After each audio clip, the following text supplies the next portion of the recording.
Hello dear student, हम फिर हाजिर हैं इलेक्ट्रोस्टैट के एक नए लेक्चर के साथ जो मेरा चल रहा है कूलम्स लॉ। तो कूलम्स लॉ के कंटिन्यूशन में मैं इस क्वेश्चन को लेकर के आया हूँ। ज़रा इस क्वेश्चन को ज़रा सा गौर से देखिए। क्वेश्चन क्या कहता है कि ए charge Q is divided into two parts such that they experience maximum electrostatic repulsion when placed at a certain distance apart, find the division. तो दरअसल ये क्वेश्चन क्या कह रहा है कि कोई एक पॉइंट चार्ज Q है, हम Q को किस तरह से डिवाइड करें कि जो डिवीज़न होने के बाद दो चार्ज होंगे उस पे लगने वाला जो इलेक्ट्रोस्टैटिक रिपल्सन है वो मैक्सिमम हो। तो हम ये मान लेते हैं कि इसको मैं एक चार्ज Q और दूसरा जो बचा हुआ पार्ट है वो हो जाएगा Q माइनस Q, क्योंकि जो चार्ज के अंदर वो एडिटिव प्रॉपर्टी होती है कि दो चार्ज को जोड़ने जो हम जो है तो एल्जेब्रिकली जोड़ सकते हैं, घटा सकते हैं। तो हम ये मान लेते हैं कि ये चार्ज Q है और इसको दो पार्ट में तोड़ा गया, एक पार्ट Q हुआ और दूसरा Q माइनस Q हुआ। ठीक है, अब इसमें निकालना है और इस दोनों चार्ज को, एक चार्ज यहाँ और एक चार्ज यहाँ मान लीजिए ये Q और ये दूसरा Q माइनस Q, क्योंकि ये पॉजिटिव चार्ज थे तो पॉजिटिव को जब भी तोड़ेंगे तो पॉजिटिव ही होगा और इस दोनों के बीच लगने वाला जो फोर्स होगा वो इलेक्ट्रोस्टैटिक रिपल्सन होगा, like charge repel to each other. और कह रहा है कि वो डिवीजन कितने का होगा, ये Q की वैल्यू निकालने के लिए कह रहा है। बस शर्त क्या है कि दे एक्सपीरियंस मैक्सिमम इलेक्ट्रोस्टैटिक रिपल्सन, माने इन दोनों के बीच लगने वाला फोर्स सबसे ज़्यादा हो, मैक्सिमम हो। तो हम मान लेते हैं कि एक सर्टेन डिस्टेंस R पे इस दोनों को प्लेस कर दिया गया, तो इस दोनों के बीच जो लगने वाला फोर्स होगा कूलम्ब फोर्स, वो F रिपल्सन वाला जो होगा वो कितना होगा, K into Q minus Q divided by R square. Q into Q minus Q into R square, यही होता है कूलम्ब फोर्स, इलेक्ट्रोस्टैटिक फोर्स। अब ये एक्सप्रेशन हम मान लेते हैं कि ये है और इससे मुझे वो निकालना है कि ये फोर्स मैक्सिमम कब होगा। तो by for F to be maximum, F को मैक्सिमम होने के लिए, Fe को मैक्सिमम होने के लिए, इलेक्ट्रोस्टैटिक फोर्स को मैक्सिमम होने के लिए, ये मैथमेटिक्स का एक रूल है कि किसी भी चीज़ को मैक्सिमम होने के लिए उसका जो डिफ्रेंसिएशन होना चाहिए dE by dx dr dq, Q के रेस्पेक्ट में, क्योंकि Q यहाँ वेरिएबल है तो इसके रेस्पेक्ट में जो इसका डिफ्रेंसिएशन होना चाहिए वो मस्ट बी ज़ीरो। मैं इसको बाद में एक्सप्लेन करूँगा कि डिफ्रेंसिएशन क्यों जीरो होता है, ये मैथ का चीज़ है। तो भाई मैं इसको डिफ्रेंशिएट करता हूँ, तो dFe by dq is equal to, अब इसको डिफ्रेंशिएट करेंगे तो डिफ्रेंशिएशन में जैसे K और ये R स्क्वायर, ये तो कांस्टेंट है, ये तो बाहर आ जाएगा और फिर मैं इसको U इंटू वी पर तोड़ूँगा, U इंटू वी। तो इसका पहले हम इसको Q को कांस्टेंट रखें और इस Q माइनस Q को डिफ्रेंशिएट करें, Q minus Q with respect to Q, then plus Q minus Q is the constant और फिर इस dq को Q के रेस्पेक्ट में डिफ्रेंशिएट करें। तो और इसकी वैल्यूज़ को क्या पुट करें भाई, ज़ीरो पुट करें। तो जब इसको अब ज़ीरो पुट कीजिएगा तो ये K बार स्क्वायर तो RHS में जाकर के ज़ीरो हो जाएगा, यहाँ पर क्या बचेगा Q, और इसका जब डिफ्रेंशिएशन कीजिएगा तो ये Q तो कांस्टेंट है, तो ये आप इसको dq by dq minus dq by dq ये ऐसे लिख सकते हैं। और इधर इसको हम उधर लेके चले जाते हैं तो ये माइनस में चला जाएगा, माइनस q और ये dq बाई dq, तो इसका तो डिफ्रेंशिएशन जो है तो 1 हो जाएगा, q के रेस्पेक्ट में 1 हो जाएगा। और यहाँ पर ये q हुआ और इसका डिफ्रेंशिएशन 0 हो जाएगा क्योंकि ये कांस्टेंट है, तो इसका 0 और इसका 1। और इधर क्या बच गया मेरे पास, माइनस q प्लस q, मैं माइनस को गुना कर दिया दोनों से, तो यहाँ से इस q की वैल्यू आई minus q is equal to minus q plus q। इसको इधर लेके चले आएँ तो minus 2q is equal to minus q is equal to q by 2। ये रिजल्ट ये बताता है कि इसका जो डिवीज़न हो वो जस्ट हाफ में हो। मतलब अगर हम इसको Q बाई 2 और Q बाई 2 में तोड़ें, मतलब आधा आधा, अगर ये 10 कूलम चार्ज है, इसको 5 में अगर हम तोड़ दें तो उस समय जो लगने वाला फोर्स होगा वो मैक्सिमम होगा। ठीक है, तो पहले अब यहाँ से Q बराबर Q/2 आया, तो हम इसमें देखते हैं कि इसकी फोर्स की वैल्यू कितनी आई। तो Fe हो जाएगा Q की value Q/2 into Q minus Q की वैल्यू भी Q/2 डिवाइडेड बाय R²। हालांकि हमको निकालने के लिए नहीं कहा गया था, लेकिन फिर भी मैंने निकाल दिया 4R²। और डिवीज़न कितना का होगा, डिवीज़न ये हो जाएगा Q/2 and Q/2। It is the very important result कि दो क्वांटिटी को, किसी एक क्वांटिटी को अगर हम 2 भाग में बांटेंगे तो इसका गुणन, इसका प्रोडक्ट सबसे मैक्सिमम तब होता है जब वो दोनों हाफ में टूटे। एक एग्जांपल के थ्रू मैं बता दूं कि मान लो एक क्वांटिटी 10 है, इसको जब भी आप 2 पार्ट में बांटिएगा तो किसी भी 2 पार्ट में बांटिए। जैसे इसको बांट दीजिए 1 और 9 में, 2 और 8 में, 3 और 7 में, 4 और 6 में, 5 और 5 में, बाकी तो फिर वही होगा। तो इन तमाम डिवीज़न में से सबसे मैक्सिमम गुणनफल, इसका गुणनफल होगा 9, इसका मल्टीप्लिकेशन 9, इसका 16, इसका 21, इसका 24 और इसका 25। तो इस केस में जब दो कोई भी क्वांटिटी को जब हम ब्रेक करते हैं, किसी भी क्वांटिटी को या किसी भी नंबर को, तो वो उसका प्रोडक्ट मैक्सिमम तब होता है जब वो बराबर भाग में बांटता है। तो यहाँ से भी ये चीज़ें समझ में आई कि हम जो है तो डिवाइड अगर करेंगे तो उसको 2 पार्ट में अगर हम डिवाइड करें, 2 इक्वली पार्ट में डिवाइड करें, तो उन दोनों के बीच लगने वाला फोर्स मैक्सिमम होगा। तो मुझे जहाँ तक लग रहा है कि ये बातें आप लोगों को क्लियर हो चुकी हैं।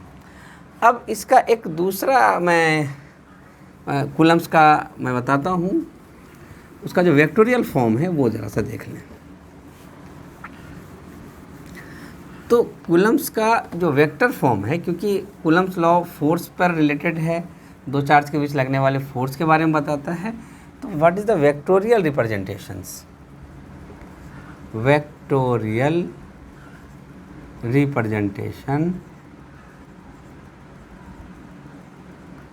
Of Coulomb's law. तो बच्चों सदिश का माने कूलम्स लॉ का या कूलम के नियम का सदिश प्रदर्शन हम लोग कैसे करेंगे। तो इसमें क्योंकि फोर्स है तो वेक्टर है, तो मान लेते हैं कि एक चार्ज है जिसकी वैल्यू Q1 है और वो ये कोऑर्डिनेट एक्सिस है y एक्सिस और x एक्सिस, और इसका पोजीशन वेक्टर R1 है। और दूसरा जो चार्ज पार्टिकल है वो Q2 है, उसका मैग्नीट्यूड, और हम मान लेते हैं कि दोनों पॉजिटिव ही चार्ज है, और ये इसका जो पोजीशन वेक्टर है ओरिजिन के रेस्पेक्ट में वो R2 है। ठीक है, तो अब इन दोनों के बीच मान लो ये पॉइंट A है और ये पॉइंट B है।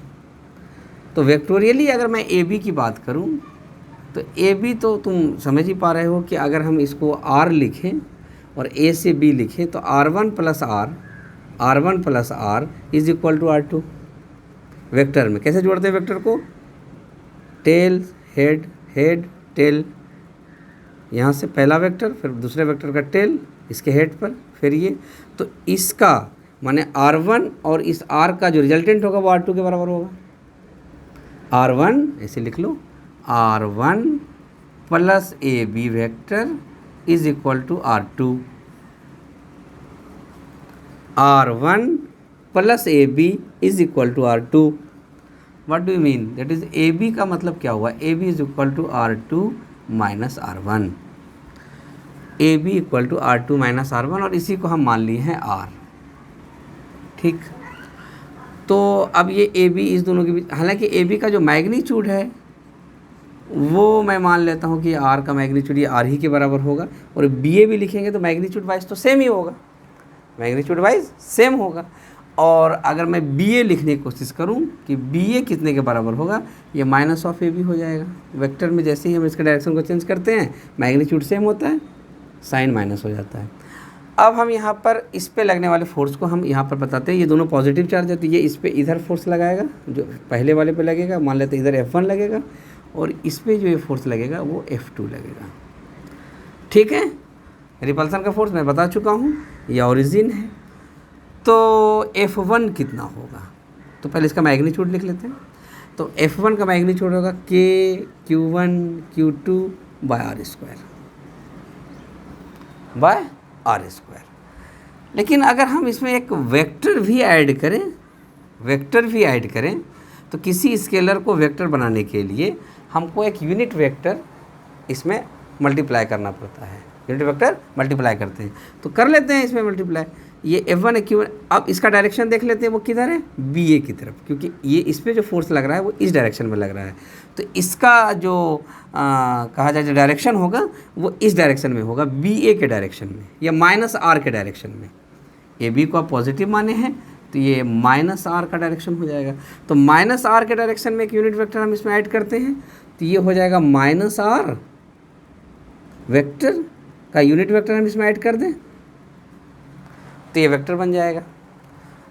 तो ये F1 कितना हो जाएगा, Q1 Q2 by R square into, अब यूनिट वेक्टर बराबर क्या होता है, वो vector and divided by magnitude of that vector. Unit vector of any vector, unit vector of any vector is equal to vector A the magnitude of vector A. अगर हम किसी भी वेक्टर का यूनिट वेक्टर लिखते हैं तो वो vector divide by उसका मैग्नीट्यूड होता है। वो वेक्टर, तो मुझे -R का लिखना है तो -R divide by magnitude of -R। तो ये F1 जो वेक्टर हुआ वो कितना हो गया, Q1 Q2। अब R की वैल्यूज़ को मैं पुट करता हूँ, तो ये R और ये R तो R क्यूब हो गया, क्योंकि दोनों का मैग्नीट्यूड तो सेम ही है। और R की वैल्यू हमने कितनी आई है, R2 - R1। तो ये R2 - R1 जो वेक्टर है तुम्हारा, तो R2 - R1 का होल क्यूब, ये स्क्वायर है, ये गुना हो गया।